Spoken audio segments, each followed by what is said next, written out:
Chasin The Racin, powered by Colchester Kawasaki. Part of the Global Moto Group, we supply new Aprilia, Moto Guzzi, Vespa, Royal Enfield, Kawasaki, Sim, Mutt and Benelli motorcycles.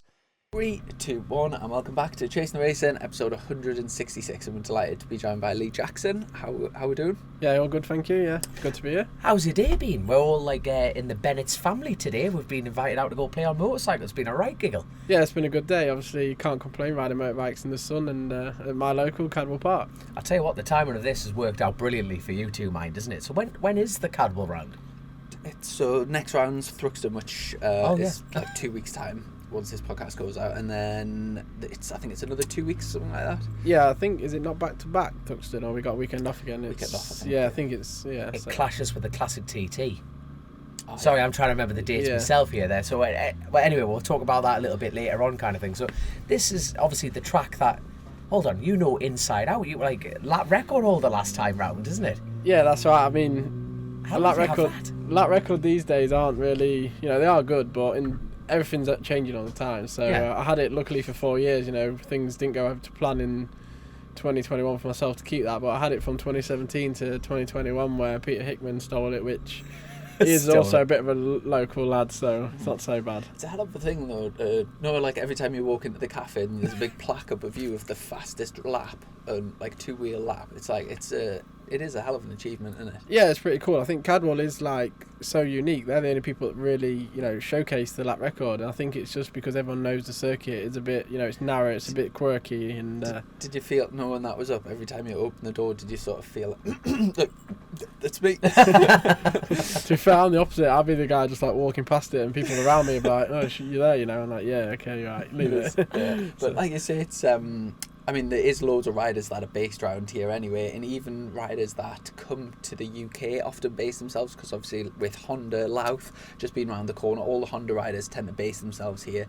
You've got Jason O'Halloran, a link with Honda, but obviously with Yamaha now, he's based just down the road. And then there's like a hub of Lincolnshire riders as well. There'll be a full-on BSB nerd out there that can name every one. Well, I was just going to say, will they? Not in the clubhouse, but I don't know what you could, like the offices. Yeah. There's a big plaque up that's just been put up this year of all of the sort of, well, not all of them, but it's a selection of local riders from past and present. Yourself up there, and obviously they're like the Lowe's lads, and there's a few Boasties up there, and there's a few sort of highlighted, but it has people from Lincolnshire called Yellow Bellies. Yeah, well, somehow I got the nickname of Yellow Bellies somewhere along. Do you know where that comes from? I should know, but I actually don't. I've been told it before, but yeah, the Lincolnshire nickname is a Yellow Belly, and we have actually got our own Lincolnshire flag. So yeah, I've seen that. It looks a little. So Katie Hand runs it on her thing. It looks a little bit like a South African flag. Not exactly but like similar colours and stuff. Yeah, it's green and yellow, and there's a little bit of red in there. Yeah. But I'm not talking amongst yourselves. I'm looking for yellow bellies here. So it's as in like where the definition comes from. Yeah. Speaking of nicknames as well, you get Lee Bob, but you're not christened Bob. Bob's not your middle name. No, is it? What's Lee Bob from? Oh, my uncle, he raced, but also obviously growing up, I was called Lee and he's called Lee. So as a child, to make it easy for me, I got called Lee Bob, and then somehow just random or not. Well, yeah, it's random. Yeah, I think it's.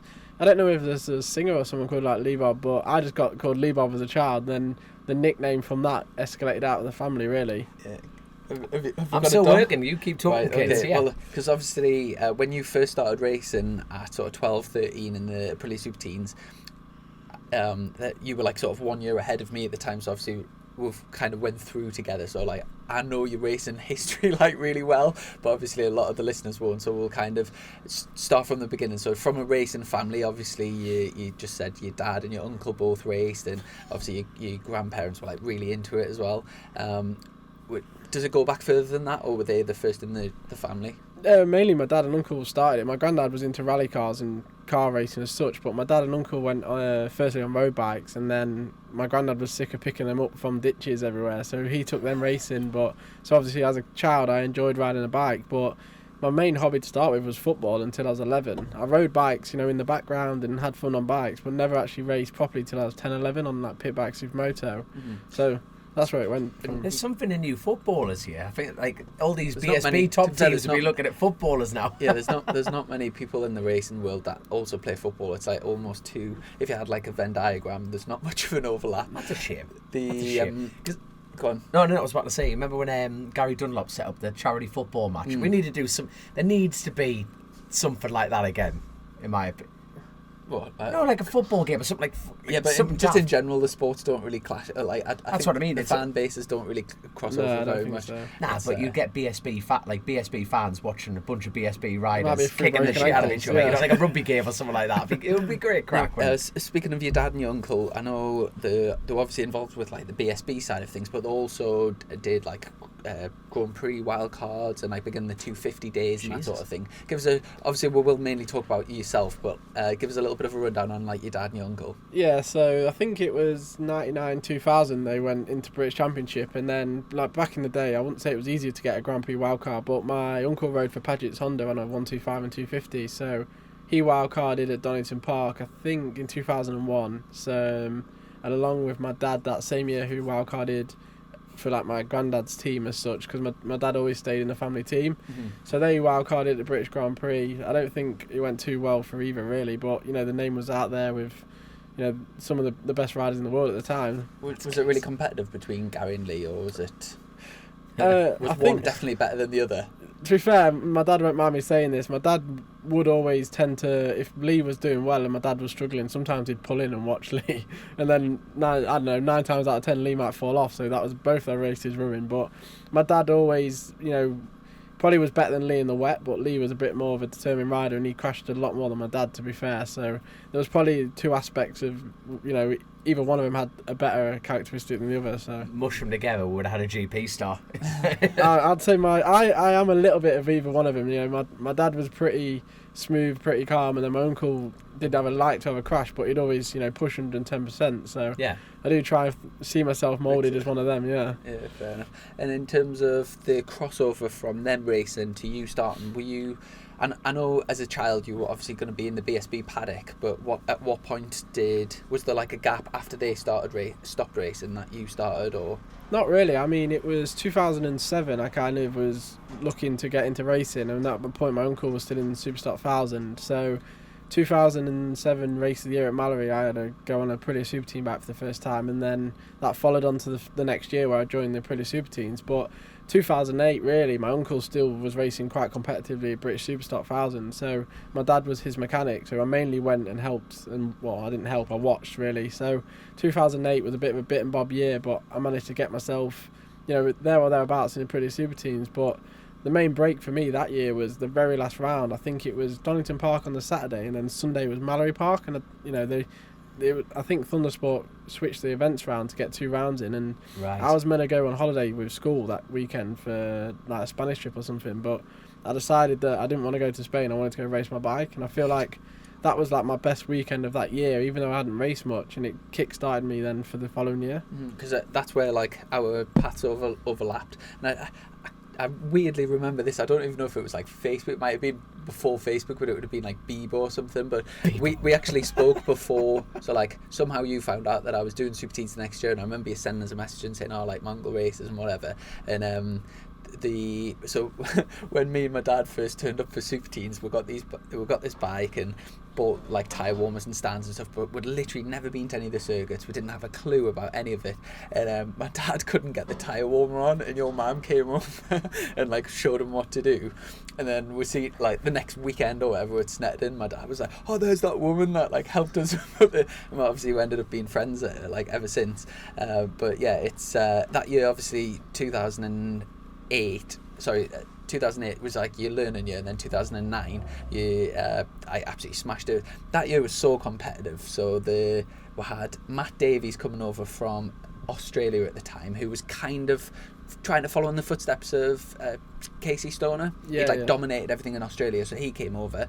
Then you had the likes of Andy Reid, Wayne Ryan, yourself, I'm going to forget some. Connor Tagg was, and there was a proper handful of riders, and they're just absolutely killing each other. Danny Murphy, and it was like when I'll get my sister to put a picture up, but we did a thing at Donington where we're all on the same bikes. There's like 44 of us, and where we threw the hats up in the air. Oh yeah. And you just think like, what an amazing opportunity that we both had, and with other people, like to be doing that at that sort of age. Yeah, it was cool. I think obviously it made it very competitive in the fact that we all had the same sort of bike spec. We all, even at one point, had the same levers and helmet and the nitro stuff. Yeah, it was all all locked in nitro levers and helmet that weren't the best back then, but it made it the same for everyone, and we all had to ride the bike and prove who was the best really. But going back to that 2008 or maybe 2009, do you remember that at one point I made like some pitboard like decals for like, I think you and Josh Corner? Yes, yeah, you did. Yeah, I remember that. Yeah, it's funny now because Josh is making all my stuff.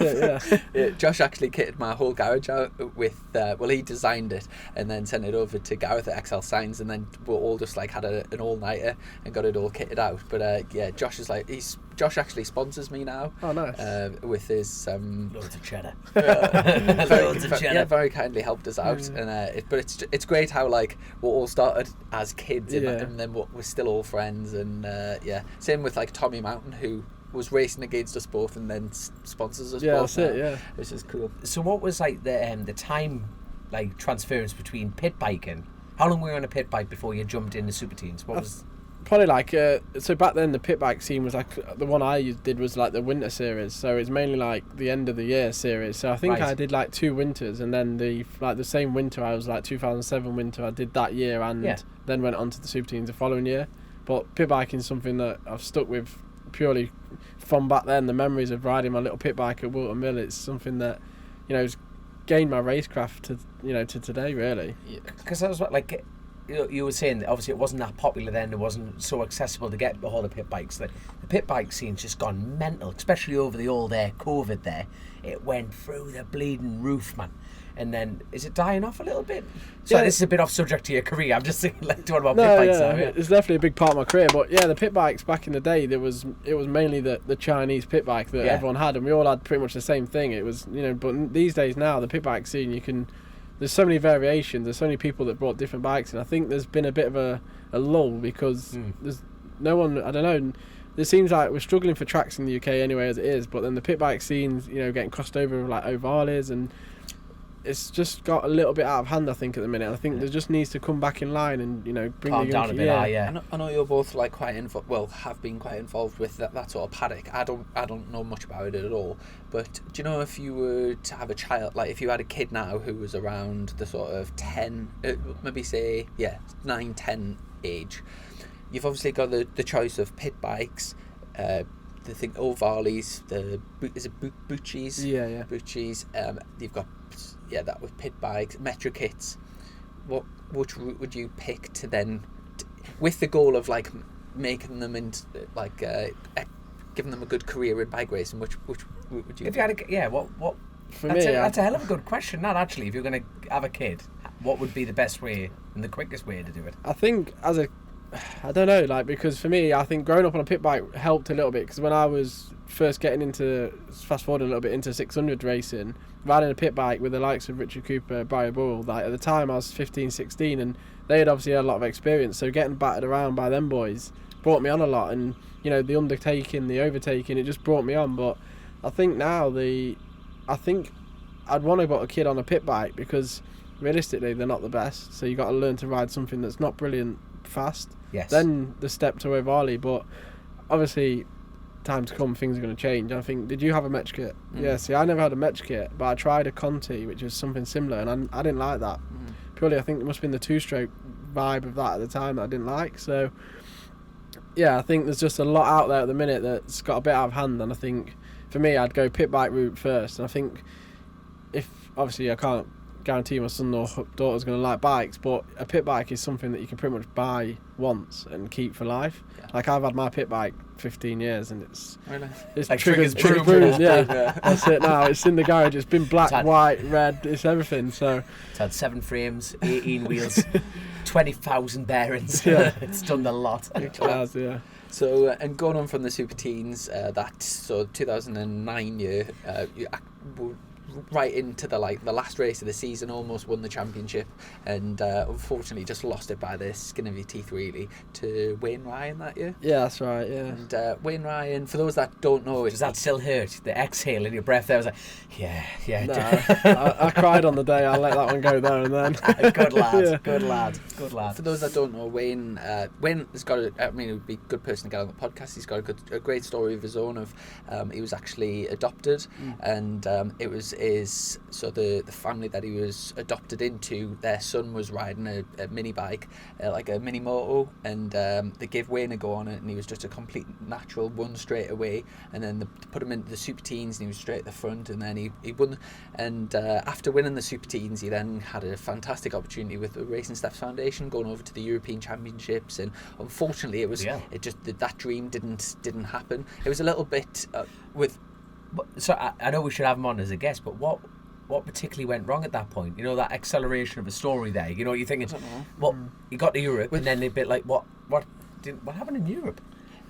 It's a tough one, really, isn't it? Because you're speaking for someone else. Yeah, but of course. Well, I think that the foundation picked someone up that was. I think his career went really fast, as you say. He was naturally fast. And I think when he won the Super Teens, he was maybe riding for like what is now Tag Honda. I think it was like Sean Winfield's dad was. Jesus. Yeah, so you know he's been in, and then he rode in UK for a little bit on a 125. But I think the European scene can make or break you. Like, you know, for instance, my teammate Rory Skinner went across to Europe. He did a good job, but then he had to come back and go through the ranks through Britain again. And I think it's just incredibly competitive. Yeah, isn't it? it is. Yeah, but it's one of those things. Fraser Rogers had the same opportunity. So Fraser, after winning the Super Teens and winning like British GP3 it was at Thundersport, he then went and had exactly the same opportunity as Wayne Ryan.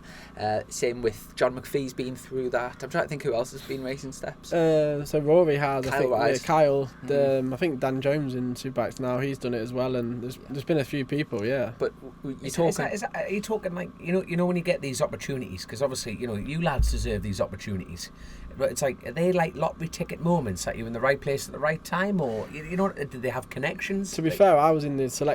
Right. Yeah, there was five or six of us. We all rode one of the KRP 125s at the time at Rockingham. Myself, Fraser, Wayne Ryan, and Andy Reid. Andy Reid, I think maybe, yeah, and John McPhee maybe in there the same year. And that was like an interview system. Yeah. Yeah, so we rode the bike, and then we did a bit of a fitness test as well on the same day, and then the one that I was in, Wayne Ryan and Fraser Rogers got the ride. Jesus, what kind of prep? Like, talk me through that day. Like, can I just say as well, at the time, so you would have been 11, 12 at the time, 13? 12, 13, yeah. 12, 13, and you're fully aware that you've just discovered boobs, it's that you like them, and then you're doing this. It's basically the X factor for bike racing. You've got the opportunity. That ride for 1 year is worth at least £250,000, but probably more. And you know that if you do well, they'll then pay another £250,000 or 300 the next year, and then the next year. It's basically a ladder to MotoGP if you're good enough. And at 13, it's a hell of a lot of pressure. Talk us through that pressure. So the racing steps actually come from car racing. So they had a British driver, or a few British drivers. It was a Lincoln guy actually, one that I know called Jack Harvey, who was in the Yellow Belly, yeah. Racing Steps Foundation. So they come across from car racing and to try and progress like Brits in the motorsport industry. So obviously we got the call saying, can you've been in this selection, come ride the bike and we'll assess how you've rode. Obviously the bike's got data logging on and stuff, and it was quite, as you say, 13 years old. The bike was probably a lot different to the one I'd been riding. You couldn't get on it, go, can I change the handlebars, can I do this? It was set as it was, you rode it, and then obviously they'd look at the fitness test included. And yeah, at 13, you know, your parents obviously aren't pushing you, but at the same time, if you can make that happen, then it's not an easy win. But you know, you're going off to ride in Europe, you've got the sponsors, you've probably got everything that you need. You know, you leverage your helmet, you've got fitness people around you. But unfortunately for me, that didn't quite happen. But you know, for the others that did, I'm sure it was a great experience. But back then, you're saying unfortunately it didn't happen, and which at the time was obviously the case. But if you look at Wayne Ryan, had 2 years in racing in Spain, it didn't work out. He was out of the sport. Where you came back, you were in the UK, rebuilt, and went on to be multiple British champion and is fighting for the British Superbike Championship 12 years later or whatever. So sometimes it's not obvious at the time, but it might have been a better. But you never know, because you can't. Yeah. Sorry, no, Right, I'm so sorry. As you know, I'm a thicket. You know what I mean? Me and Lee have been to a few selection processes together because we both went the Red Bull Rookies. Yeah. Both did the Triumph Young Guns, You which did is like Red the Bull same. Rookies? The tryouts. Yeah, we did everyone. tryouts, yeah. Basically, everyone that was like racing at our age, who was somewhere near the front, went to the tryout. Because you had to apply online, but you got through that, and then you went for the application. Yeah. So to go to the That's application isn't particular. Like take most of the people that apply. It's not difficult to go. To have a go, they take loads and loads of riders. So there's just from the class. UK there was probably about 15 of us, and then I think that year none of them got taken, but then someone dropped out and Tara McKenzie got in. So. Like I think one year, I think the year we went, there was like me, you, Taryn, Luke Hedger, Carl Ride, Jake Dixon, Callum Cooper. I think Matt Davis, obviously he was Australian, but he went that year. Joel Roberts. Yeah, Joe Roberts. Yeah, who was the American Moto 2 rider. He was there. I remember speaking to him because his dad involved with making films in California or something. Yeah, I think remember his dad or mum, one of them's English and one's American. Yeah, that's it. Yeah. Oh yeah, so he was going in on a mixed thing. Yeah. Yeah. And then it's quite political because obviously from rookies' point of view, they can't have say if they put the selection process and all the best riders were Spanish and Italian, they can't have the Red Bull rookies all Spanish and Italian. So your nationalities actually. So for example, Jordan Weaven was South African, and that sort of massively played into his hands because he probably wasn't the fastest person there, but they needed a South African rider, so he got it. And yeah, it's one of them. But I mean, at that age, it's a great opportunity. Yeah. But it's interesting how, I mean, like I said, we've just said, the people that got selected sometimes, it doesn't always work out. And we've talked about it on the show a fair few times, but there's nothing the British Talent Cup didn't really amount to what the Red Bull Rookies was or anything like that. There's no that kind of system. You say that, but the British it didn't amount to it, but the British Talent Cup was completely free, and it gave 30 odd lads I think there was maybe a couple of girls, was there? Maybe, yeah. But it give 30 odd people a fantastic opportunity to showcase what they could do for free. They could crash as much as they want. They've got the best. Everyone's on the same dream. stuff. And they did do. I know when Skinner won it, they didn't follow through with anything. But after that's what I'm not slagging off the British Talent Cup, far from it. But I mean, the other people won it. They got taken. Max Cook, I think, did he finish second to Rory, and he did get. He went to. But I the think that European was thing. mainly because maybe in the Rory's chink in his armour there was probably because he's been, and they probably thought that Max, might be the Giving them opportunity. Yeah. And obviously with what Michael Laverty's doing with the Vision Track, all the Vision Track stuff, that's sort of without that, kids from Britain haven't really got a chance to a route to MotoGP where they're providing. So if there is anyone good enough in this country who's of age, they will get there with their support, basically, which is fantastic for our country, isn't it? that like you say, I totally agree. What they're doing is absolutely fantastic. But speaking on Vision Track, what Laverty's doing, the lad who wins it this year. For them, what is that next step? So is that actually public? Yeah. So After the British Cup, they've got a team in the European Championships, and they've got a team in the MotoGP, Moto3 World Championship. So there's a stepping stone system if someone's good enough. Yeah, I mean, when I was obviously going back to when I was in the paddock with my uncle and dad, I remember the likes of Johnny Ray and Eugene Laverty, and there was a few other guys that were all in the Red Bull Academy, which was supported by Honda UK.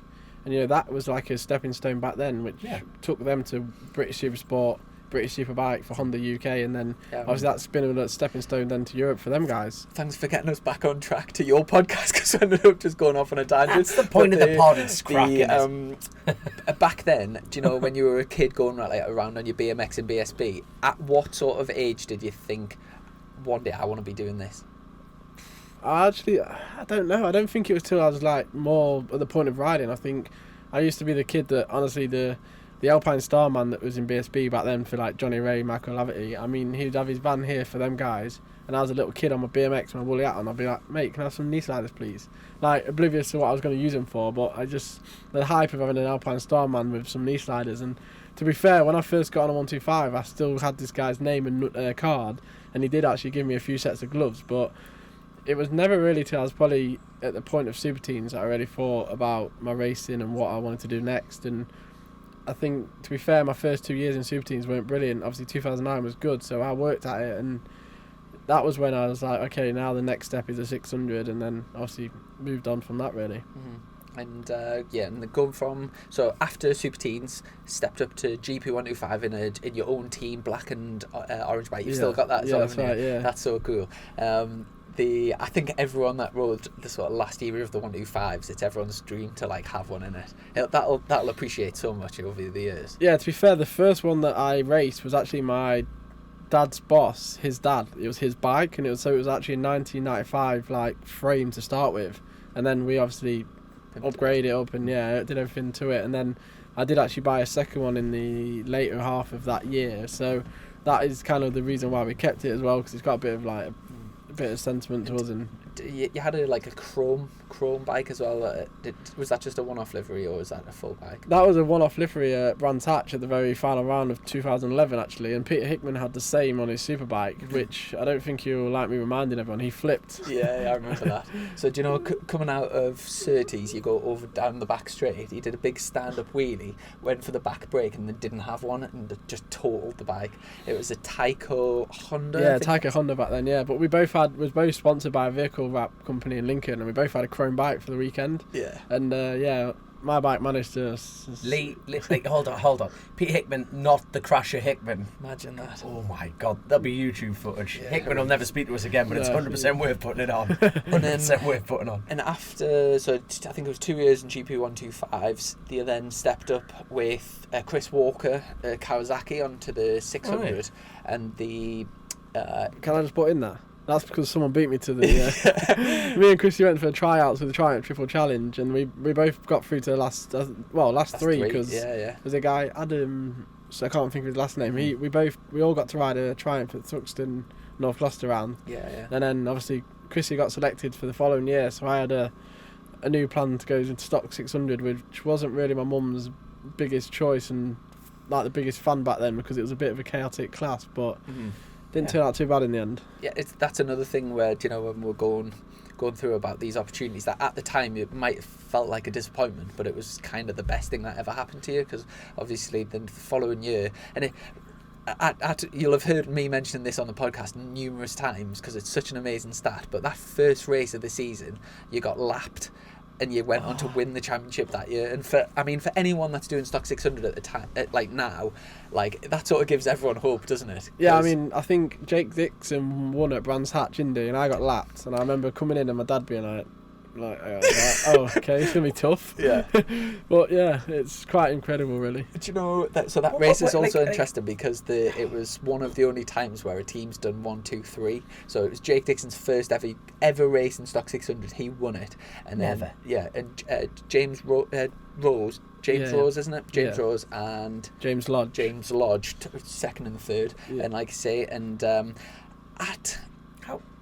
one thing that I would say stands out about your career is you just the consistency of you just keep coming back, and you've had some knocks and it definitely hasn't been plain sail, and you've never had at one point in your career someone's just scooped you in and given you a crazy opportunity out of the thing. You've just sort of chipped away, and if you look at what you're doing now, but going back then, after, you must have thought after that first round, bloody hell, this is going to be a terrible season.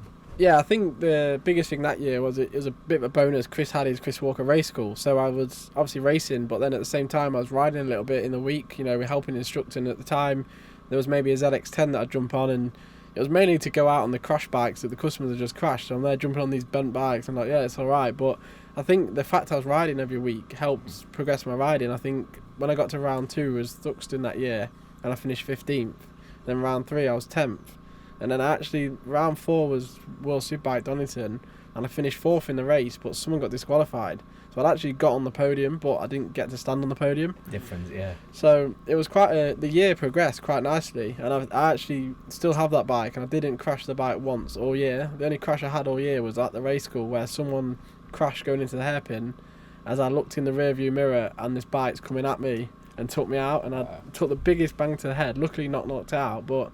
It was the Wednesday before the sport race at Donington, and I remember FP1 going out and turning into the old hairpin and just being like, like wincing, thinking there's a bike coming at me. And it took me a few laps to just like chill out and not worry that someone's about to skittle me. So, that year you must have been on some sort of deal with the school where if you, like selling them tyres, because you used to come around at the end of a weekend with like them trolleys collecting everyone's tyres for the school. That's it, yeah, I do, yeah. And obviously went on to win the championship that year, which was just like I say, amazing. And then that's sort of spring. Was it that year that you also did the European Superstock wild card and? Yeah, I did a wild card at Silverstone in the wet, which was, to be fair, I didn't really know what to expect. Obviously, the European Stock 600 back then, their bikes were more like British Supersport, so I was still on the BSB spec bike, and I actually qualified 11th in the dry, which was not too bad, but then I went on in the wet race. I managed to get the fastest lap by 2 seconds, which was against Michael van der Mark, Riccardo Russo, and I believe that Frankie Morbidelli was in the race as well.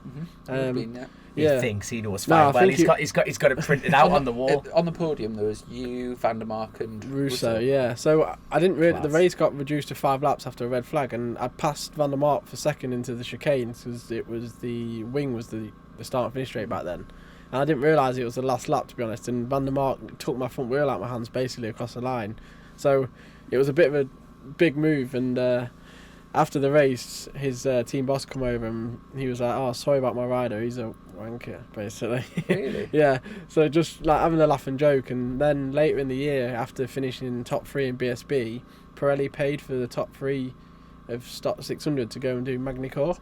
And when I went to France, I raced. I think maybe Alex Olsen or someone else did come along and did do the same race, but Van der Mark actually towed me around in qualifying to apologise, basically, I think. So that helped. But again, Frankie Morbidelli won the Pirelli award because he was a wild card as well. Wow. So that was quite a cool thing. How did you get on at Magny-Cours? I think I finished 12th or 13th in the race. Again, it's quite a technical track on TV. It's cool of turn 1 and 2, but I think you've raced there, haven't you, before? I did the European Superstock race there with the same sort of setup with no testing. Yeah. It was big circuit to learn in FP1, FP2. It was I think it was actually Top Rack that won the race when I was in it. But like I say, I think that was the only similarity, the fact we were on the same grid. Other than that, that's where the similarities ended, to be fair. It was the middle part of the track was quite technical, the big long left-hander and stuff. But that was a cool year, to be fair. You know, once everything had settled down, it was quite crazy, really. You've been round the block, haven't you? This is a clash track because you're both on the same story. In the scheme of things, of seasons of highs and lows, though, that from where it started to where it finished, you know, that's such a progression. And I guess do you put that quite a lot of that success down to the Chris Walker school, or is it? Go on. I think it helped that I was riding every weekend. Obviously, my dad mechanicked on my bike, and my uncle worked in the Bill Bay Superbike team that year, so he would help crew chief it as well. So, you know, and Chris being in the background, there was a lot of influence and a lot of help coming in. And I think the riding at 16, you know, you're not getting much track day time on a 600. So I think I rode every weekend on pretty much a similar bike, more basic but similar bike. I think that just helped progress the year on. And you know, BSB at the time, there was, like say, Jake Dixon, there was a lot of good riders, so it definitely helped me just have the edge at certain tracks. And I think maybe Jake crashed a few times and we had some close racing, but yeah, it definitely helped, you know, push me to win the championship. Yeah, and after winning Superstock 600, the opportunity at Bill Base came in Superstock 1000, and obviously with your uncle working in the team, it was like a sort of a nice foot in the door. And what year is this? 2004. 13 was the first 13, year. Was it? Yeah. So 2013, and back then the BMW was quite. It's renowned. Yeah. It's renowned now as being one of the most technically advanced superstock bikes. But back then, it was going into new territory with like electronic suspension and that sort of stuff. But it was sort of Gen 2 then. It wasn't refined. It would. Mine was actually called the HP4. The first one I rode was 2013 was the HP4, and actually, it was quite a cool bike. Initially, it had an electronic suspension, as you said, and they try to make you run that for a few rounds. I think I ran it for maybe round 1 or 2 at Brands, and I remember doing finishing 6th on it, and it wasn't too bad, but then it did try and kill me twice. I came to Cadwell once, and up the back straight at Cadwell, as you go over the crest to brake, it folded the front on me there, because as I went to brake, the forks extended instead of like shortening, basically. Yeah, and the bike And I remember Joe Collier being behind me, and he was like, I don't know what you did there. And I was like, me neither. But the bike slid, hit the recticel, and actually bounced back and knocked a marshal out, because it obviously was carrying some speed. So that was one of the best moments. And at like 17 and being on a track day, and you walk off the track and there's a marshal knocked out, I was like, whoa. So that took me a bit of time to get used to. And then it did the same thing at Alton Park. I went into turn 2 at Alton, top of Cascades. Exactly the same thing. It extended as I braked and folded the front on the left. And I just remember the bike coming back in the front of a JCB bucket, not looking brilliant. And I had to ring Stuart Hicken and be like, it's happening again. I've crashed your bike. And he's like, oh no, don't worry. I was like, no, I've wrecked your bike. He's like, oh okay, let's evaluate the damage. But yeah, it wasn't brilliant. Were you paying crash damage at that point? Luckily I wasn't, to be honest, because that bike was basically right. Otherwise you wouldn't have been laughing. Yeah, I wouldn't have been laughing. It wasn't a have you brilliant ever idea. ridden a bike with electronic suspension? I don't want to either after this conversation. It's essentially, it's difficult to describe it. The suspension feels very, because it reacts to how hard you brake. So the harder you brake, it then opens and closes the compression and rebound. So it's supposed to, I don't know. Do you think one day that will get so good that? Of course it will. Yeah, I think it'll come back. 'Cause I mean, off topic completely, but they've started doing mountain bikes now with electronic suspension. Really? I mean, yeah, there's Giant have done one. So there's obviously For competition or just like leisure kind of well, thing? like the new Giant e-bike is electronic, like rear shock and front fork. So you'd think that the technology in motorbikes would come back round where they'd want to have it. Whipped. Especially with now how all the bikes are standard, pretty much got traction control, and you can pretty much get an app or something to. Can you? I tell you, I've got a really, really random question. But can you see BSB rules changing? You know how it's like constructed so well in different manufacturers winning. It's very standard, like standard ruling, really, that makes it competitive. Can you see Stuart Higgs, for example, just going, let's spice things up? Because, like you say, if electronic suspension came into British, it's definitely an advantage if you programmed it right. So is that not fair to say? This all gets sort of pushed from manufacturers, so Higgs wouldn't decide himself. For example, like say if the BMW came out and it had really advanced electronics homologated for the road, then it would have to be allowed into thing, and then therefore, and if it wasn't advantage, that would then force all the other manufacturers to keep up. So it's not a case of like the rules changing. It's stock, but like I say in British, they're taking the electronics off you. Yeah, I don't think they would change it too much now because you've got a superbike in a stock class. I think obviously the manufacturer wants their stock bike at the front of stock, and I think the rules have to be around that stock bike. Yes. Whereas superbike, obviously, a superbike you see the gold forks or the different swinging arm, and although they don't have we don't have the electronics, I think at the minute our championship works well. Very well, yeah. That's what I mean. So like I say, can you see that changing? No, not for now. Not for Britain. That's what I mean. What happens is everyone wants to kind of push the boat, and so every like year teams will find little things and can I have this, can I have that, and there'll be little allowances, and then maybe in like 5-6 years time it'll start getting too expensive, so then they'll make another cut, and then it starts growing again, and then make another cut. That's why they keep it controlled, so that people like myself can buy a bike and go up and reasonably compete with the factory teams with very, very small knowledge and small budget. So obviously in comparison, sorry, just to get back, so around this sort of time when you were going superstock racing, that would been about 17-year-old, so you left school, and obviously racing back then it wasn't full time, so you decided to get a proper job. And tell us about what you did and like what made you go down that route. Yeah, I was lucky enough so obviously I left school in the 2012 as I was in Stock 600, and then this September of that year I started a plumbing apprenticeship. So I was quite lucky in the fact that like an old family friend had the job going. So alongside racing, I started doing plumbing, and then that's basically where I've been at for the last 12 years. I've always wondered this. How does it feel getting to price your jobs on how old and vulnerable the customer is? Mate, honestly, I'm the worst at pricing jobs. How long have you thought of that one? Yeah. It was quite funny though, because back then I got my apprenticeship, and I've got a 9-year-old here, champion. I'd go on these new build sites around Lincoln, like Nottingham, Leicestershire, and actually Joe Collier, who raced Stock 600, he was an electrician, and I remember being to be fair, going back to the 2012 year, I remember finishing. I think I won it somewhere, and Joe was third.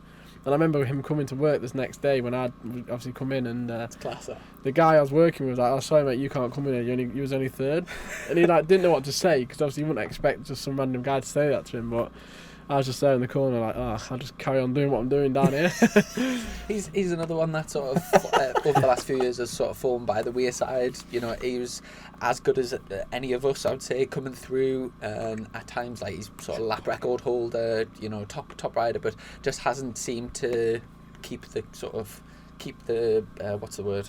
Ball. Yeah, it's him. Andy Reid's another one. Like, all these lads, you'd have to say they're like, if you said skill level wise between like yourself and them, you know, there wouldn't be a great deal in it, but it's just interesting how some people, it's such a hard sport to keep going in it. Like injuries, the financial thing, you've got to be so committed, and so many things have got to align. You've got to be sort of lucky and have breaks and have this, you know, meet the right people at the right times, and it's all customer base. What would you say your secret to keeping on track and keeping racing is? I think for myself, I try and pride myself on my dedication of working hard, obviously in the gym, but also at the racetrack. I think in recent years I've had to kind of change my riding style to keep up with what's going on in Superbikes. Like, I never used the rear brake until like the start of 2020.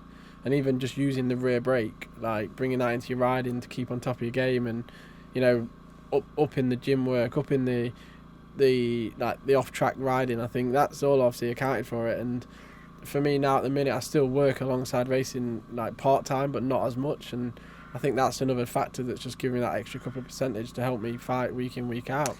When you say that's helped you, meaning dropping from full time to part time? Yeah, I think so. Yeah, and also I left working for my old boss and kind of still work for myself, but you know, you're not asked to be somewhere at 7 o'clock the next day. You know, I can bide the time where I want to be. I can go on a track day. I can, you know, go to the gyms in the daytime, say. So that's definitely helped. But for obviously from 2013 to now, I've been in a pretty good team situation, and I think the fact that I'm willing to learn, I think I've, you know, everyone, as we all are, but I've made sure that I've, you know, tried to present myself in the best way. I've maybe not been the most loud spoken and been the most, you know, out there on social media or stood in the group of people, but I've always took in what I needed to know and tried to perform on the track, really.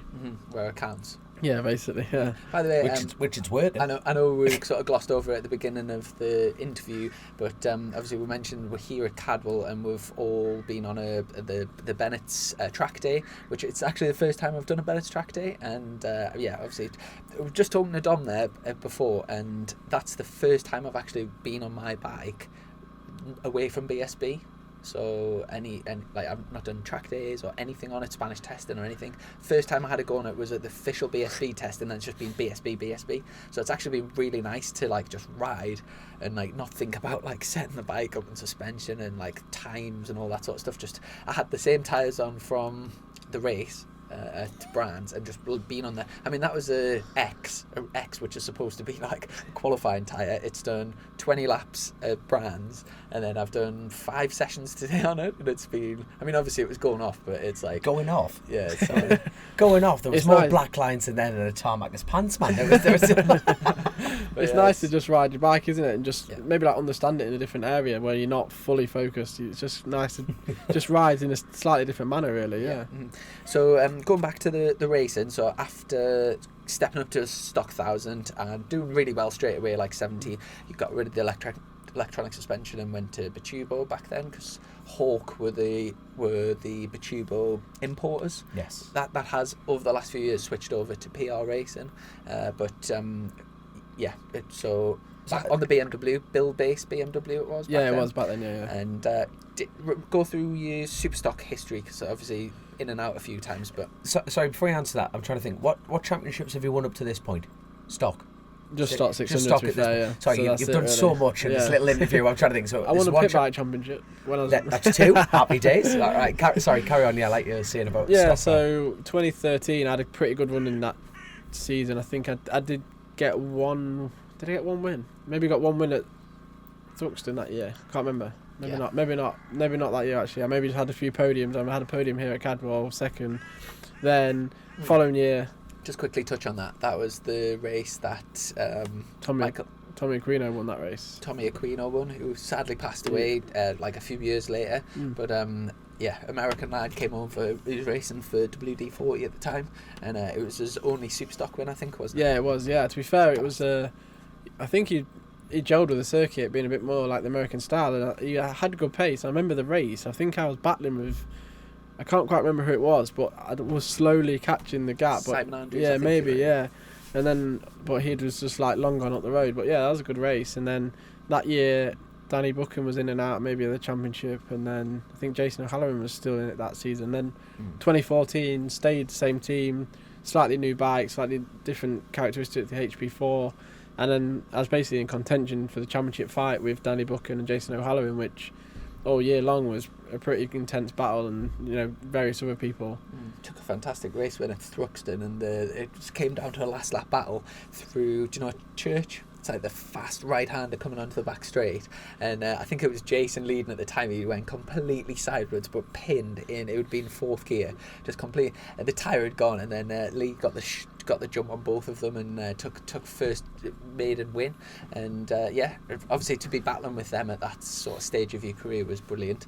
After that season, did you stay in stock 1000? Or I actually, in the middle of that year or later that year, I got a wild card at Assen on the Superbike, just like a one-off ride. I think that year, I was on a black BMW at Assen and I think I actually finished 9th in like a damp, iffy race. So I had like my first taste of a Superbike, which was pretty cool. And then the following year, as the first year round, I went to Superbikes full time for Bill-based BMW basically. And back then, run us through the teammates that you've had while you were at Hawk. So 2013 was James Westmoreland and John Kirkham. 2014 was Richie Chianari and I think James Westmoreland that year. And then it was the same in 2015. It was James Westmoreland and Richie Chianari. And then halfway through, maybe was it just myself and Keogh in 2015, and then halfway through that year Richard Cooper joined us after he'd broke his arm in 2014, and then he'd come back in 2015 at Cadwell, and he was our teammate then, so it was a free bike team then for the rest of the year. Was that the first time you met Coops? Because you're like a gang, aren't you? It's class. You go pit biking together. You're a proper little unit. I think so. Richard was actually my uncle's teammate at Bill Base. Oh, right. And to be fair, Richard's a typical Nottingham lad. He gets about, and at the time I think my uncle was like, get towards the end of his career, and he's like, I don't like this guy. He's trying to beat me, as like an older racer would. And obviously that's when I kind of first met Richard, and then. Yeah. From there, when I started pit bike racing, that's it. Yeah, I was already taller than him back then as well. So yeah, we started pit bike racing, and then we just like through there, helped me out a little bit on the 125 and then 600 and stuff, and it just was from there on really. Just obviously never raced with each other until 2015, and then just that's where we first met really. So he became mine and Keogh's teammate in 2015, and what was Chianari like as a teammate? You twat! I was going to ask that. It was cool to be fair. Like in 2014, I had a few wild cards on a Superbike, and he towed me around a lot. And I think I remember one track, maybe Brands Hatch. He was like, "Oh, I look behind, but too scared because you're too close." And like he was quite a cool guy, and he helped me a lot. And obviously back then he was 3-time British champion, and I think he just loved his beer a little bit too much towards the end of his career, and it was obviously catching up on him.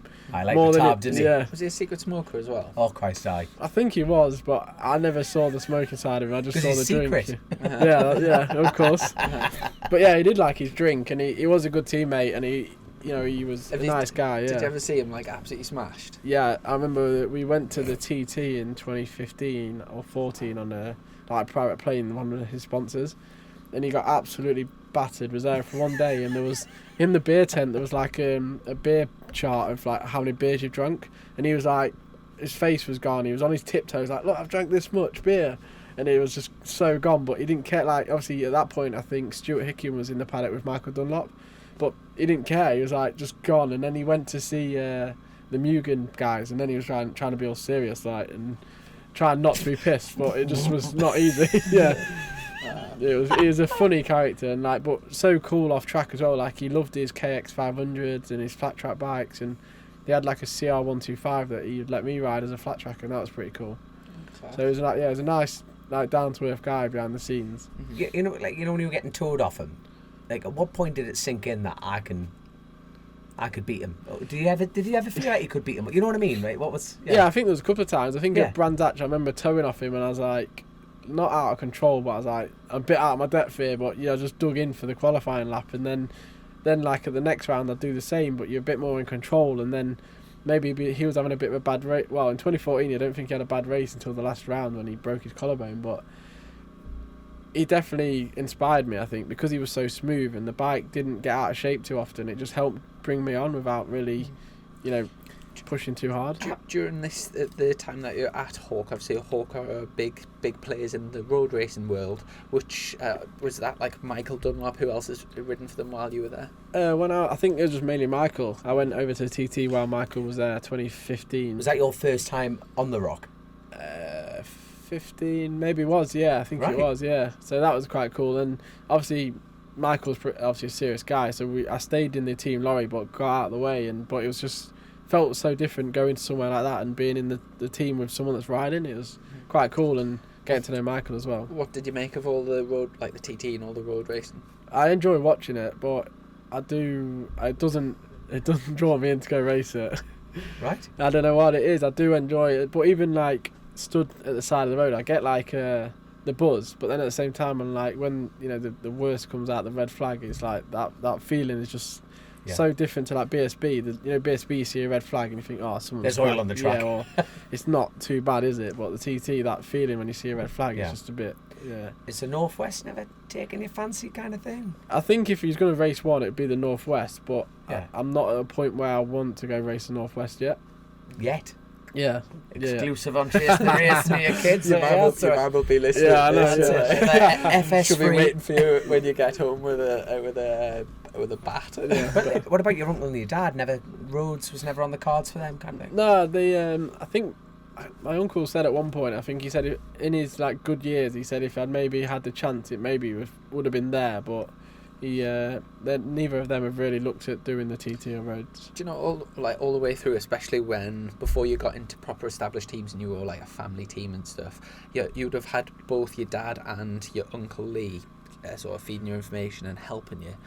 Would you say one of them was more helpful than the other? Like Dr. Trackler, Mr. Hyde. Or do you feel they're both equally like given some like both helped you equal amounts, or do you feel like one of them's which one's your favourite? I think probably like if I was coming in to debrief for the bike, I'd go to my uncle first, and then if it'd been a bad race, I'd get the kind of not typical dad response, but the dad response would be a little bit more of a what you doing, son? Yeah. Whereas the uncle would probably do the same, but technically, right, got you. But also, you are shit on the brakes. Yeah, basically. Improve on the brakes. But my uncle would be just as harsh if he knows I've done a bad race and I could have performed better. But I had this conversation recently. As a racer, you kind of know that sometimes your dad or someone in your family is going to be on your back a little bit, just to either give you a kick up the bum or just even relax you, whichever way around it is. It's at any other points where, like throughout your career, at any other points where things, like for example that first race when everyone has your sort of expectations of roughly where you're going to fit in, has there been any times where things haven't went to plan and they've had to like literally give you a kick up the arse, or have they always sort of just remained calm and let you sort of find your way? To be fair, the biggest one for me that I've said to a few people is before my nan died, I remember her one day saying to me, "Do you actually want to race, Lee?" And I was like, "Yeah, I do." And I think because it was my nan that was softly spoken, not my dad or my granddad or someone that you kind of had to say yes to.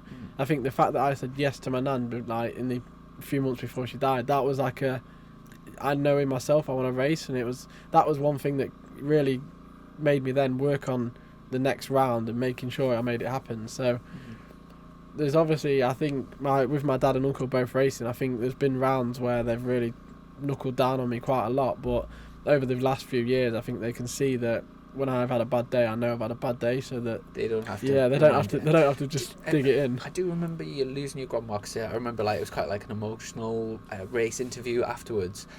Remind us when that happened in your career, and also have you lost your granddad? Or? No, look, that was actually in 2012, and it was just before like the Snetterton round in the 600 year. So yeah, that was obviously quite a shock for the family because like my nan and granddad supported my early career, and they was always there. So that was, that was quite emotional. But then my granddad continued to come that year. But like now, my granddad will only really visit Cadwell to watch because it's not the same for him. Yeah, and it's just not what he did.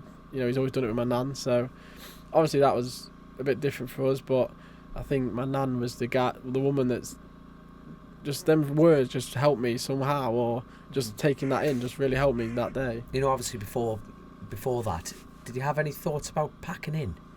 On the rough days, like on the proper shit days, like you must have been close several times. I think every rider in any sport has those moments. But like, that's a good question actually. What is the closest point throughout your career which you've been closest to throwing the towel in? We haven't quite got there yet, but 2017 when I moved away from Bill-based BMW, I went and rode for Smith's BMW, and that was like the first year. And you got the lap record? Yeah, I did actually get the lap record that year, but it was the year was very up and down. I moved away from having my dad and uncle crew chief my bike. I went to a team. It was a different setup, and there was a few times in that year that I just wasn't happy, and it was like I could ride the bike quite fast, but I just wasn't happy. I wasn't enjoying it. It was hard work, and I think there was areas in my riding that weren't the best, but there was near the end of the year I did really think about packing in and not racing for the following year. And then I think the best thing about that was the fact that I didn't look to stay in Superbikes. I think the fact that I chose to look and go into Superstock 1000, maybe to regroup. Yeah, regroup really, and just obviously Superstock is not an easy class, so I knew that I still had my work cut out, but I think if I maybe tried to stay in Superbike back then, it would have probably fizzled out. And again, do you know what I was saying about the sort of relentless and just keep going and keep going, and like to look where you are now, sort of fighting right at the sharp end of British Superbikes with like the best riders, best teams in the country, and you think like it's not been playing. You haven't jumped up to Superbikes in a mint ride and been battling for podiums. You've been up, sort of done well, and then sort of up and down, up, down, down, and then back to Superstock, and then up and then lap record, but then not really achieve, and then go back to Superstock, and then you've just kept going, and it is amazing. You're inspirational. It is. Thanks. Yeah, that year it's a good lesson for everyone, like in the support classes, like of like a handbook of how to get to the top in it. Yeah, because that year obviously it's not easy to get a BSB podium, but obviously that weekend at Cadwell I had the 5th and 6th, and then I had a 2nd and lap record and was leading most of the race. But for that same year, then to end it and then be like, do I want to race? And then go back to Superstock, some people probably kept better rides for less of a job, if that makes sense. So at the end of that year, did you sort of get the flick from? Yeah, pretty much. Yeah, I think it's when Sylvain Barrier came into the scene. Was that the first Sylvain Barrier? He's a European Superstock champion and races. He's a French rider. Yeah, it's pretty. He was quite high up in BMW. He won, I think, 3 or 4 of their stock championships for them. See, I love this show. You learn so much. Was that the first sort of time that you'd been in that position where you'd been sacked? Yeah, it was really. I think it was. I kind of knew it was coming because they said, "Oh, we'll tell you at the weekend on the final round if you've got the ride or not." Never. And then it came down to the Monday and then the Wednesday. So it was like, okay, this. Getting the hint. Yeah, the hint was coming, and then the phone call come obviously. So I regrouped, and then luckily, I had a phone call with FS3 about their Superstock ride, and that's when I went back into Superstock and changed manufacturer as well for the first time. So I was going on to Superstock on a Kawasaki, which I'd never rode 1000 before. And I'm going to ask a question now. Anyway, I'm going to ask it. Okay. Was that like that stock 1000 ride a free ride at that point? Yeah, luckily, yeah. Oh, that's good. You know what I mean? Like that's not an inappropriate question for me. It's just you look back in the day and everyone got paid. Yeah. It is so. You know what I mean? You're thinking you keep climbing, you're spending, and it's like lads of your calibers shouldn't have to pay, but unfortunately, that's the way of the world. Yeah. And then from then, sort of regrouped in Superstock. Did you do the 1 year or 2 years? I did 2 years in Superstock, but even like the first few rounds in Stock 1000, I'd like round 1 at Donington, I was like 11th or 12th on the Kawasaki, and I remember another team manager from a Kawasaki team that year ringing my uncle like, "Oh, what's up, Lee? Can Lee not hack the Kawasaki? Can he not get used to a Superstock bike again?" And then my uncle's like, just give him time, he'll come back. And then halfway through that year, his rider got the sack or left that team, and then I got a win eventually on the bike. Were you conscious of this phone call? After my uncle told me, yeah. I mean, at what point did he tell you? Was it after you won it? You went, you want to hear what this bloke said, you know? Also, do you know when you were talking, like say if it was your job now to be you were a Superbike team manager, and you had to pick, say you had an imaginary budget for next year, and you had to pick an upcoming rider. How difficult is it to choose? Because like back then, you would never ever have looked at all the riders in the British Championship, all the riders coming through, and think, do you know what, that lad that's went up to Superbikes, he's went back down to Superstock, and he's like finished in 11th, 12th. He's the one that we're gonna go for like the lap. And do you know what I'm saying? Yeah. Like it's so difficult to choose like who's got it, because. Yeah, because when I was growing up, when I was doing like the pit bike winter series, Bradley Ray and Kyle Ride, they were names I'd heard and like I'd watch on mini motos. I never rode mini moto. They were fast, and I've kind of gone through the ranks with Bradley Ray and Kyle Ride as the up and coming talents really. And in comparison, they've both been over to do CV. They've both been European Championships. They've both done Red Bull Rookies.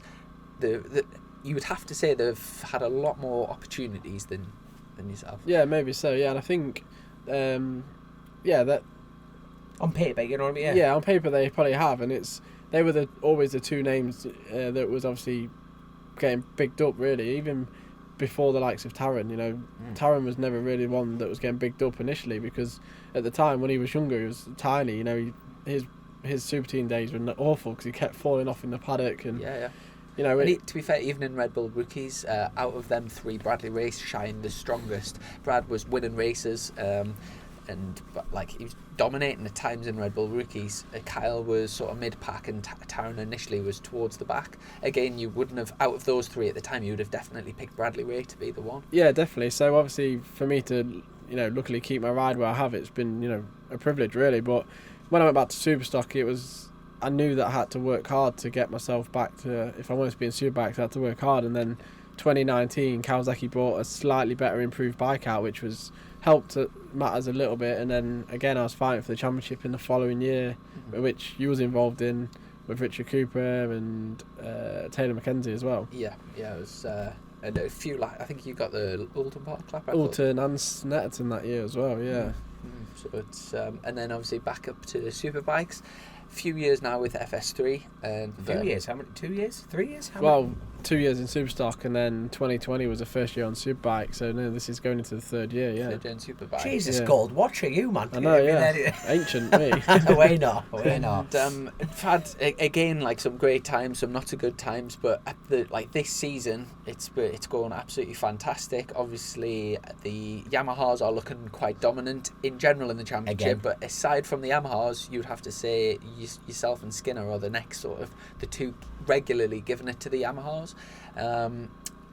Just to go back a little bit though, so over the past 2 seasons with FS3, it's always been, if you kind of had to gamble on somebody definitely bringing the bike home and being sort of showdown contention, so not like a safe bet but on that borderline, you were the man all season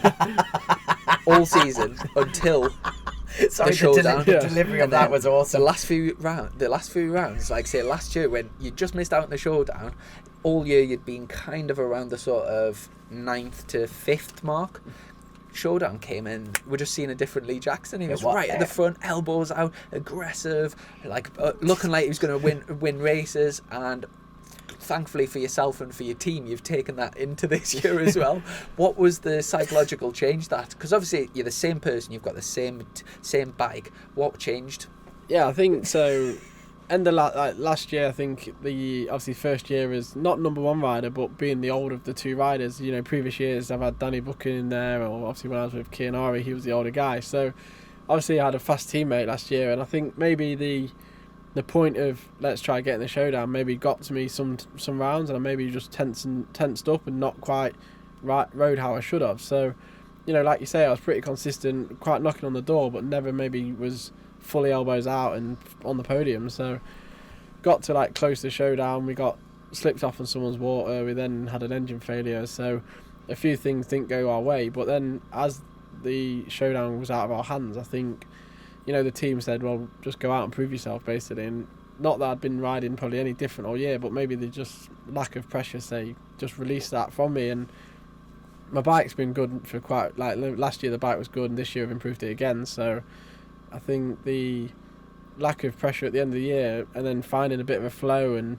we changed a couple of components on the bike towards the end of last year, and I think that rolled into this year, which helped. And like you say, our season started off, I was pretty much under the radar at Silverstone. I had a 4th and a 9th and an 8th, so it wasn't the best week, it was, in comparison to probably what I had last year, that was brilliant. But I got to Silverstone this year thinking, maybe again 3 8s, because it's not my strongest track, so it was maybe a bit under the radar to where he was at Alton. But the season's just rolled on from Silverstone, really, and I've had a bit of a tough weekend just gone. But I believe our bike is not as probably, in certain areas it's as good as the Yamaha's. The Yamaha's obviously got its own strong strengths, and but yeah, myself and Rory have really put a fight to them this year.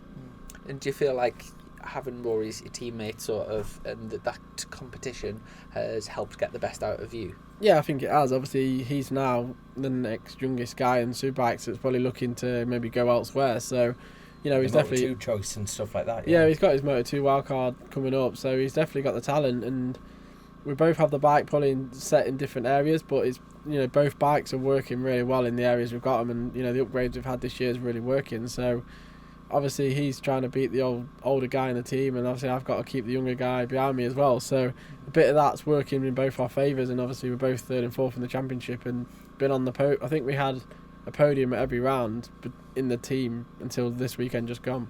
That's amazing. And share each other's bonuses, that's the scheme, isn't it? You know what I mean? Going, any podium bonus, we split it, right? Let's crack on. I sort of explain a little bit about the team, because obviously when FS3 first came into BSB, at the time there was the Bournemouth Kawasaki, and also at one point there was the Mark Smith Halverson team, so there's like big Kawasaki teams. So they sort of started as like a sort of privateer Kawasaki team, and then they've built in, and obviously now the sort of factory-backed effort, if you like. But just give us a quick structure of the team, like how it works. Yeah, so obviously when I was in Superstock, they saw that my performances were pretty good, so they made the choice in the end of 2019 to step up as a 2-bike team. So in the end of 2019 they had to look for like 2 extra mechanics, a new crew chief, and then obviously all the infrastructure goes with that. So I was very fortunate that at the time an old family friend of mine that my granddad got into racing, Ian Presswood, was looking for a job. So he's become my crew chief for the last 3 years now, and there's obviously him, there's a data guy that's kind of mainly Rory's data guy, which then he's got a crew chief as well. So yeah, 2020 the team expanded, like you say. We had a pretty solid year, myself and Danny, Danny was probably the title contender that year. And then did you I'm sure there was one year when you and Danny were teammates. Did you not beat him in the championship? Yeah, I beat Danny in 2020, and then obviously the following year Danny moved on and Rory came in. So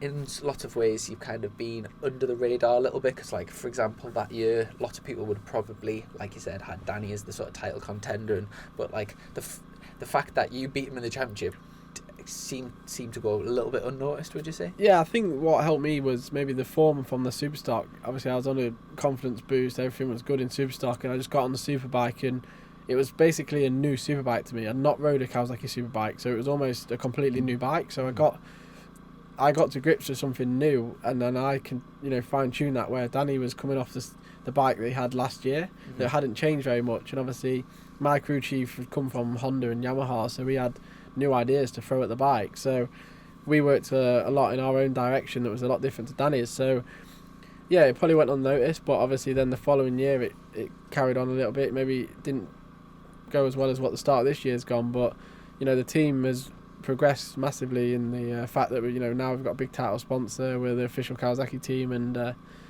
Cheshire Mouldings. Yeah, stepped up. Yeah, that's correct. Yeah, I'll get it in for you. Don't worry. Yeah, We're professional. Yeah. I'll do your work for you. Who's sponsored by Forcefield? Who else is sponsored by? So Cheshire Mouldings come on board. They're involved in the KRT World Superbike team as well. So they're obviously very enthusiastic about racing, and we have a better link up now with KRT. I think they've seen that our outfit and team is not just a second-hand Superbike team. British Championship is the best domestic championship in the world, basically. So KRT do put a bit more effort in, and they do give us a bit more data. So that's helped us quite a lot, really. Was it this year was your first Superbike win? Yeah, it was. At Alton Park. Yeah, correct. Yeah. Talk us through that race and like the emotions and. Yeah, so I felt we tested it all like the week before, and I felt pretty good going into the weekend. I was like, I'd known last year I got a podium there in the final race, so I knew that if I just kind of played my cards right, I could, have a strong weekend. And I cocked everything up in qualifying because it was wet and didn't quite. I just couldn't get on the bike in the wet. So I think I started 15th in the first race and finished 9th. So I was a bit gutted really on the Saturday night, and like all the what ifs come out. But then Sunday, or I think it was Monday, was it Bank Holiday Monday? I think I put the 5th fastest lap in or something from that race. So I got a better starting position, got myself up into 2nd in the first race on Monday, and then safety car come out, and then again Bradley Ray went off into distance, and the very last 2 laps of the race I caught Brad. So I kind of did all the hard work in the first race on the Monday. I finished 2nd to Brad, felt really good on the bike. Lap times were pretty fast in that race as well. So it was kind of all stemming towards a really good race 3. And I had a message off Alex Lowe saying, nice race this morning, you'll go one better this afternoon. So in the back of my mind, I was like, oh no, let's not jinx it. But yeah, cheers, Lowe, you've jinxed me. Yeah. Race 3 come, and I got off to a really good start. I think the first half of the race was like low 33s, and I was like, this is fast. Like, calm down, Brad. You're breaking us away, but the pace was so hot. And then I had like a little lull in the race where I didn't feel particularly great, and I was like, God, this is a bit harder now than I wanted it to be, really, because I felt like if I could just be in my rhythm, I could catch Brad and would be all good. But Tommy Bradwell passed me, and it was probably the best thing for me in that race. He passed me and it chilled me out. The lap time come a bit easier, and we then clawed in the gap to Bradley Ray, which was a lot nicer than me doing all the work. And I think it was the 3rd to last lap, Tommy passed Brad into Island Bend, and then I passed Brad the same lap into Knickerbrook. So I was like, okay, we're in a good place now, because I kind of had an idea Brad was dropping off, so I thought if I can go with Tommy, then we can have a fight. But the very next lap, I saw a move at coming out of Island Bend into Shell, made my move, and then from there on I just led the last 2 laps. And everyone said to me, I was out the seat on the next lap out of Shell Oils, and everyone's like, oh, what was you doing? I was like, when you're in that much focus and you're like enjoying riding your bike, it wasn't the fact I was out of control, it was just I was just enjoying riding my bike for the last 2 laps. Spot. That's it, yeah. The last 2 laps couldn't have, obviously I wouldn't have wanted to fall off. I'd have been the biggest dick in the world if I fell off, but the 2 laps was so smooth in my head, it just felt right. And obviously crossing the line to see everyone on the pit wall, that was a pretty special moment. Yeah, amazing. And I think we did a podcast that weekend straight after with Steve Day, so it was like, and we talked about it on there. But yeah, I think it was a very popular win, and obviously I think the duration of my Superbike career it's been a long time coming in my eyes. So yeah, it was nice to. Up till that point, how many starts did you have in Superbike? I think it was like my 150. I want to say 150 or 114 or something like that. I can't. Oh, yeah. Is that across all championships in BSB? Just Superbike. Just Superbike? I think it was just Superbike, yeah. Just goes to show. We're sitting opposite Benjamin Button here. There's no way you've done that. Yeah, I think, so 2015, 16, 17. So, there's quite a lot of races in that, yeah. Jesus. Yeah, so probably will be about 150 races, yeah. My God. So, now that you're armed with all this new self-confidence and, you're feeling the rhythm and feeling the ride, get up, bobsled time. But which round, are you most looking forward to for the rest of the season? Have you got a score to settle with Hickman coming back here? You wanted to say my local round, aren't you? I mean, I do look forward to it. I don't want you to. Yeah. Is it Alton because you've won there? Is it Thruxton? Is the Kawasaki going to suit that better? Have you got something up your sleeve? That's. To be fair, the tracks coming up now, I do enjoy all of the circuits. Like they're all pretty good tracks now. The calendar's very good. We've got Thruxton, which I do enjoy. It's a bit of a different circuit. You've got a bit of time management to come. Then Cadwell, obviously local round. I think, as you know, like the local support, you get a bit of a buzz from that, so that'd be nice. Is there more pressure as well as the buzz? I think there will be because my teammate Rory, when we was in Knock Hill, there was a lot of hype for Rory. Yes, so I believe myself and Pete will probably get a bit of hype when we come to Cadwell. But yeah. I try not to think of it as pressure. I just try and love the fact that the fans are engaging with the local rider. So hopefully that's what we can go with, and then obviously you've got Snetterton before the start of the showdown. So if I can get myself in the showdown, then they've got Donington and Alton, which I like, and then hopefully we can have a better bronze hatch later in the year. Which track? That's a question for you as well. Which track do you just like? Nah, I enjoy it, but I don't love it. There's a big difference, isn't there? You know what I mean? Like I enjoy riding around Snetterton, but I'm not like woo, I'm going to Snetterton. I've only done it a couple of times. Like I think I've done it once on like a no limits, and I went, it was fun, but my like two going here. bogey tracks really before the year was going to be Silverstone National and then Knockhill. But Knockhill went pretty well, to be honest. So at the minute my bogey track's Brands Hatch, which is not ideal because I've got to go back there for the end of the year. But I don't believe that I've got an issue with Brands. I just think we just struggled with a bit of setup this weekend, and the track temperature was pretty high. Yeah. What about yourself? Honestly, mate, it sounds a bit corny, but like I really enjoyed all the But tracks. you know, but there's either like blondes more or brunettes more. It's genetically driven in the there must be one. What about gingers? Everyone likes a redhead. There's a big difference between a ginger and a redhead, Chrissy. Everyone loves a redhead, son. I speak just jumping in a bit of a redheads, bit of a detour to the conversation. Wet basements. So a lovely bloke came, and he was gutted he missed you actually. No, so what, a lovely this is a lie. bloke came into the garage on Friday at Donington. Just flew in from Texas, and you won't remember this, but does he own oil? Because I'll be gutted if you say he's like an oil refinery. He's originally a Geordie. He's been living in Texas for 30 years. He's called Dean Webster, and he came over years and years ago when we first started the podcast. I used to like read out tweets and stuff, and the guy messaged us and said, can you give us a shout out? We're called the Purple Helmets endurance team, and we're racing like America and stuff, and I give them a shout out. Since then he's watched every podcast, like absolutely loves it, and he came and introduced himself, and he bought us both a present. So this is your present that he brought you. I feel like have we got anything for Leon? I might need it. Here we go. I'll be surprised if you understand this, or do you know what it is? If you turn it around. Do you get the reference? I didn't, to be honest, but right. He explained it to us. Do you know it?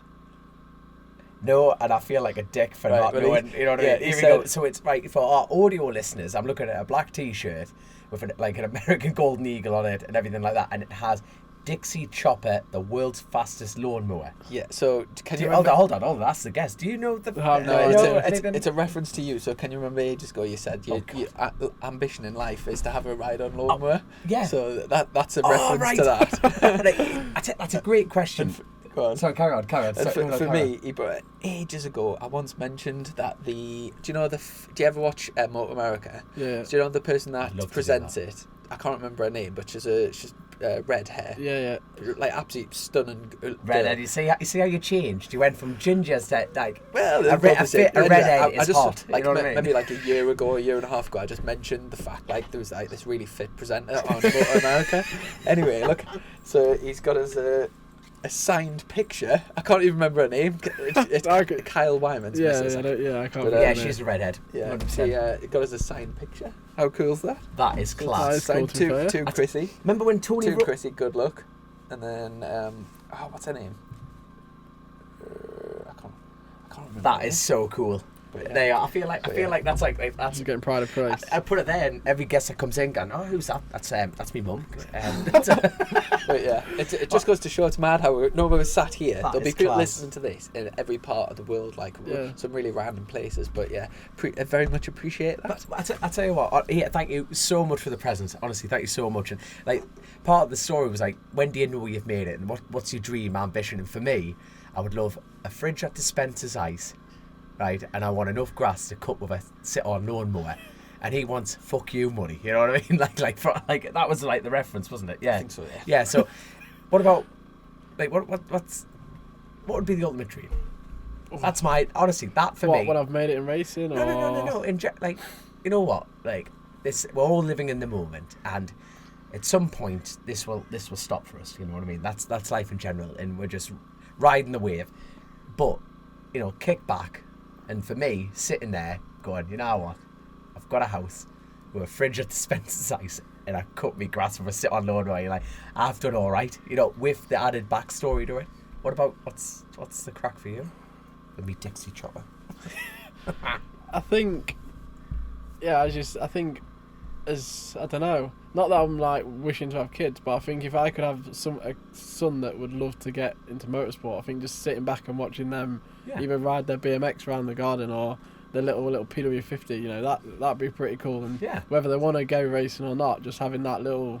Whether they want to go or not, mini league. they won't have a choice. They'll be going. Son, I'm not robbing old people on the weekends for you to sit there if it's that class. No, but hey. No, to be fair, I used to see everyone with like electric gates or like an electronic garage door. Yeah. I used to just love the fact that if I had my own garage door buzzer. But to be fair, I have actually just got electric garage door. So drive on your driving now. Dun. You see, they are. It's those proud little moments again. I ain't got to go in the house to open my garage anymore. I can just drive up and go dunk. That's quite cool. That is. You see, you It's factory. not as fancy as you think, though. Just the electric gates. Still, you see, Lee Jackson, British Superbike ride. What was your ambition? The garage.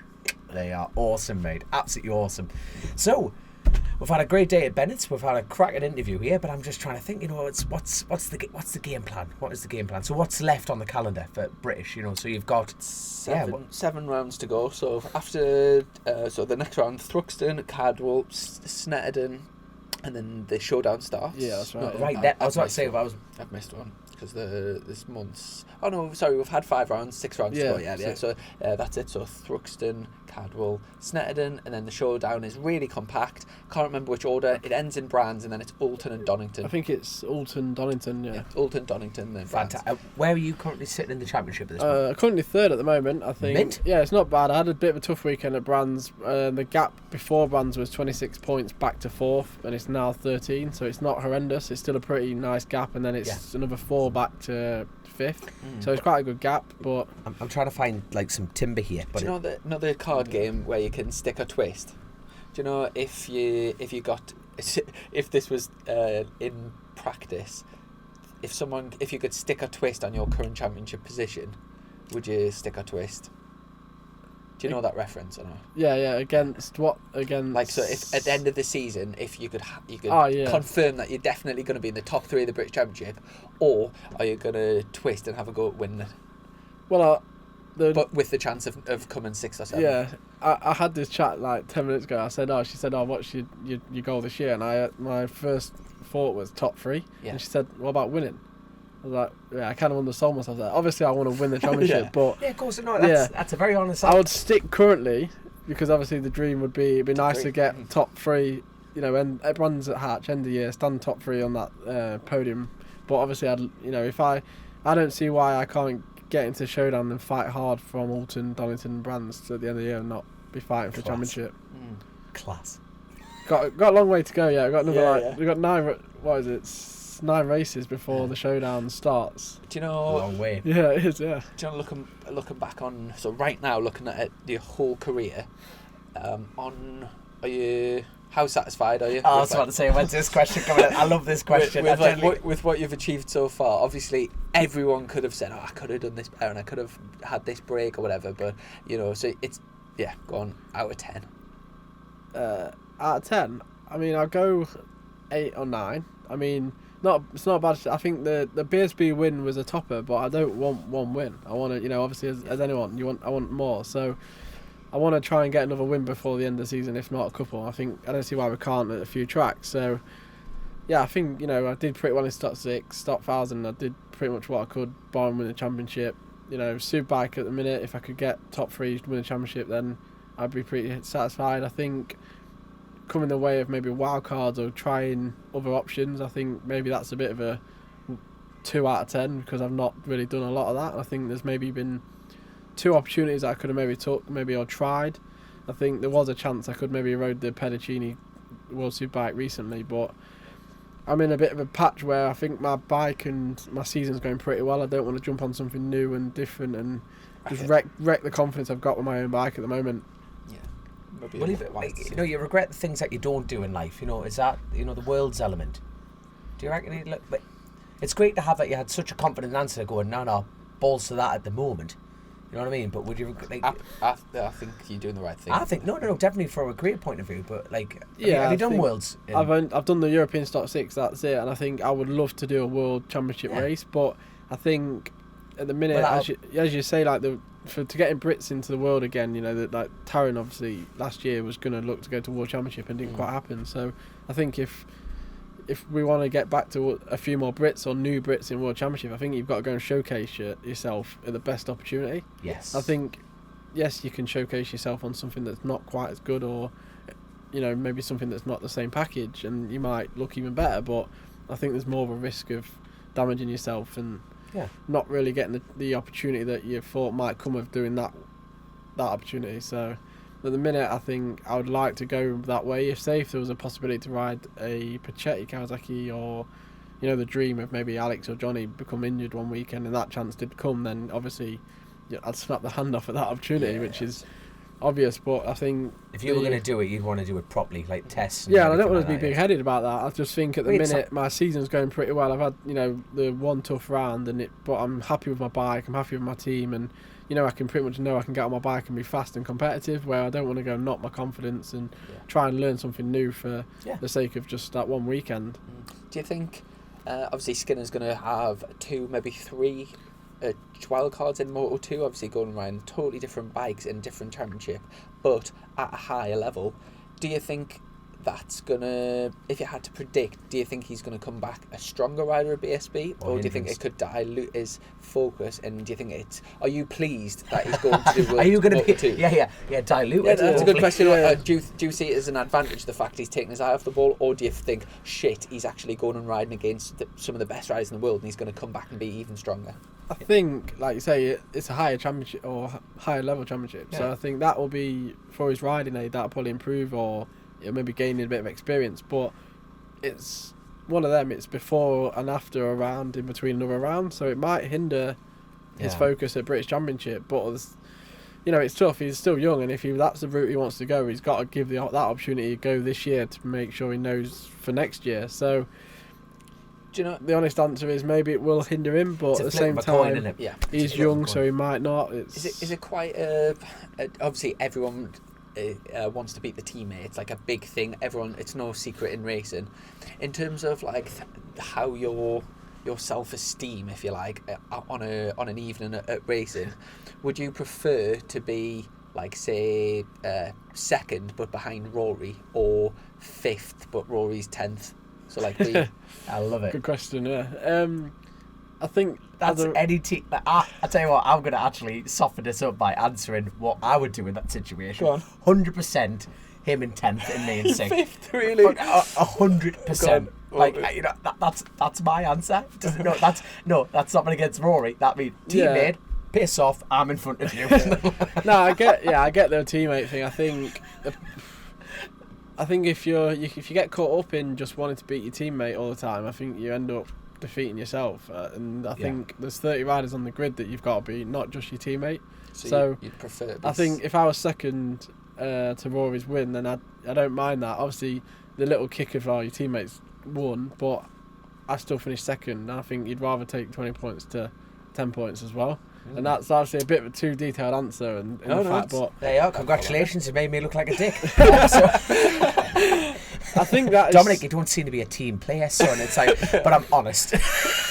I'll be honest now. No, it's probably giving my game away a bit, but I think if you can accept that you're competing with the best and people are always going to be better than you, I think that brings a better rider out of yourself. 100%. And I think that is 100%. where like the whole teammate thing comes into it. If you just concentrate on beating your teammate all the time, I think you end up eating yourself up because you're not beating your teammate, or you're not fully relaxed and focusing on winning or beating everyone. In fact, I have actually mentioned this many times across the podcast, which you might have heard, but out of all of the people we've kind of grown up around, there has, people and I know people that they've been our best mates at some times, and then they've had success, and they're not your best mate, if you like, and they sort of go on. And people, I can name lots of people that when they're successful, they're really arrogant and boastful, and then when they're doing shit, they're really humble and nice. Where, like, one thing you've always, like, been just always the same. You'd never know if you're winning. Consistently a bit. You're always just like approachable, nice lad. Do you notice a big difference in like the atmosphere in the team and the just like how things are in the team. If you're in front of Rory or Rory's in front of you, or is it pretty like, is everyone pretty chilled? I think as a team, it's not the biggest a team. I think we're all there for the same reasons. Like the Rory side of the garage, say, was like the first lot of crew that come to FS3. Yeah. So like my side is a bit newer to the team, so I think we all get on really well. I think there is probably team rivalry as such, like they want to beat them, but it's not boasted, or it's not, there isn't a brick wall between me and Rory. We are pretty, we get on pretty well, and the data isn't fully shared, but we do speak about stuff. And so like, do you know when so you beat him at Knockhill at his home round, was he like graceful in defeat, or was that I think obviously he beat me on the Saturday, which I was annoyed about in the process of that, but then I think this Sunday race maybe hurt a little bit more because it was a bit of a battle and I did beat him, but obviously it's his local round, so maybe he might smoke me when we come to Cadwell, I don't know. So I didn't boast myself from that. I just felt like he maybe took me beating him to second was a bit of like a bummer, because it would have been nice of him to be second at his local track, but obviously yeah. So it wasn't like he was he didn't not shake my hand or say well done. It was just the vibe maybe was a bit quieter than he probably would have been if he was second. Yeah, it was a great scrap there. Did you see that? There was I can't remember who overtook who, but down into turn 3. I passed Rory first into turn 3, and then he got the cut back. Yeah. That's a bit of a naughty place to overtake going down into there, but it was very, very tight. Do you ever get into the team ever have to say, like, lads, look, it's really important we'll both finish, like, ease off a little bit? They've not said that yet, but they're close. Yeah. The past, to be fair, I've seen Rory do the cutback on a lot of people, like in previous races or just from his experience, so I know that corner can produce a cutback. So I kind of half expected it, but when the fact that I was like, right, I'm committed now, and then he come through, I was like, oh, that was close.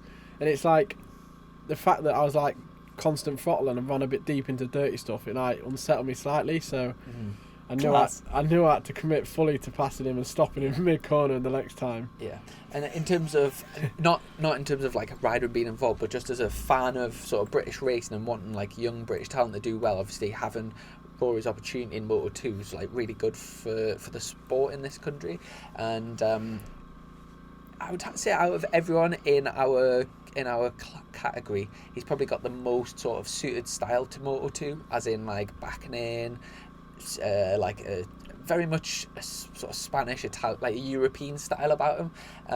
I'm hoping that it goes really well, the wildcards. I really wish him all the best.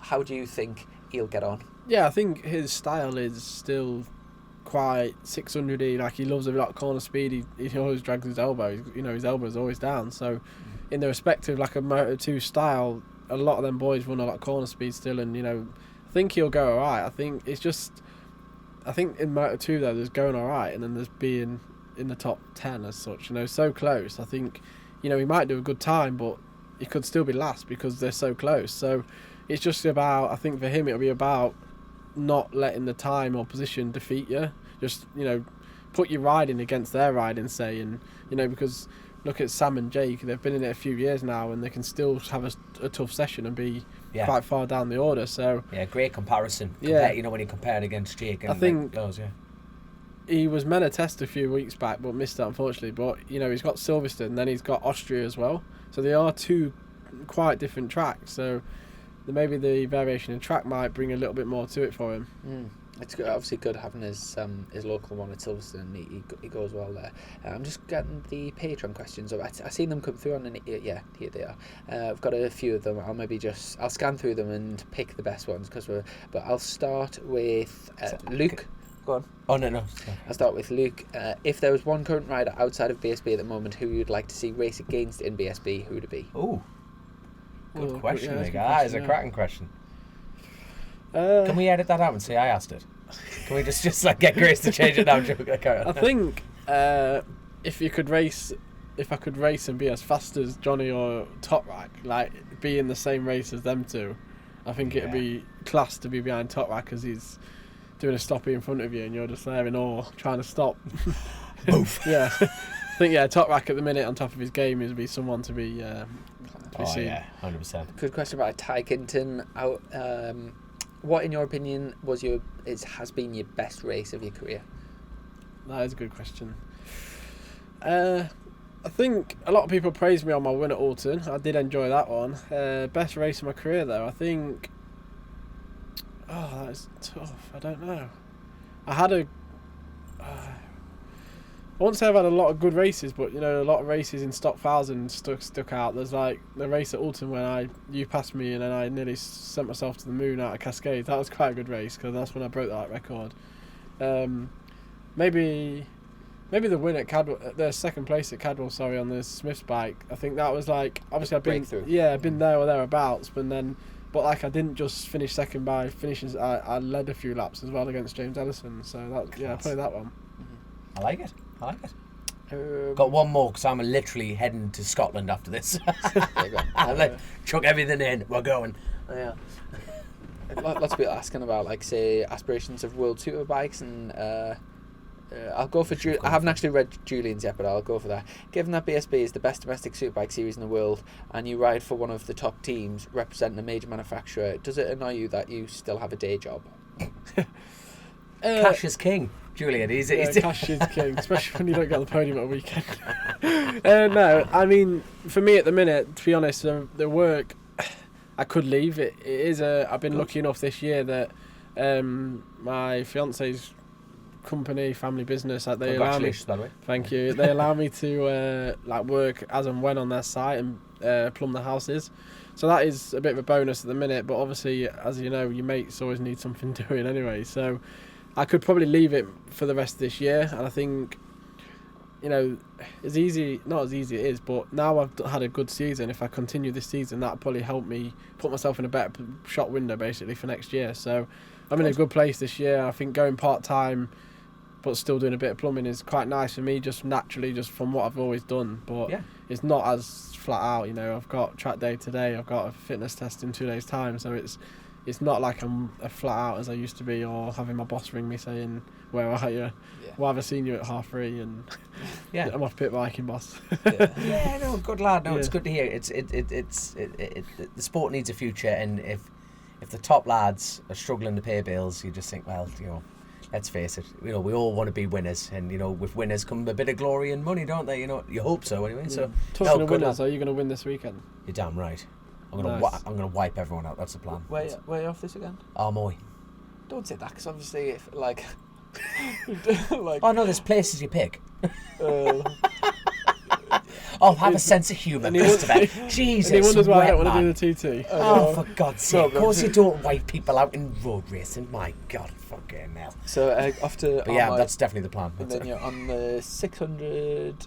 Classic 500 as well. So, no, it's a very last-minute entry, because when I got my eyes stitched shut, it was going to be 4 weeks.